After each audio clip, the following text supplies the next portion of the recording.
চট্টগ্রামে ব্যক্তি উদ্যোগে এয়ারক্রাফট ও ড্রোন তৈরি করা যুবক আশির উদ্দিনকে আর্থিক সহায়তা দিয়েছে বিএনপি।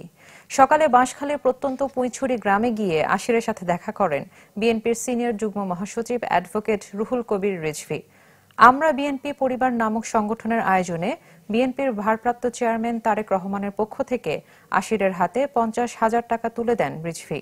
এ সময় পৃষ্ঠপোষকতা পেলে দেশকে ড্রোনের সক্ষমতা এনে দেওয়ার আশা প্রকাশ করে আশির। বিএনপি নেতারা এ সময় উপস্থিত ছিলেন। তার এই পর্যায়ে নিয়ে যাওয়া মানে তো তার একার অবদান না, তার সে একা গৌরবান্বিত হবে না, গোটা জাতিকে গৌরবান্বিত করবে। তাই আমরা মনে করি যে আজকের এই আশাটা তারেক রহমানের নির্দেশে আমাদের শুধু একটা নিছক আশা নয়, বরং এই আশার মধ্যে দিয়ে একজন এই প্রত্যন্ত অঞ্চলের একটি প্রতিভাকে স্বীকৃতি দেওয়া।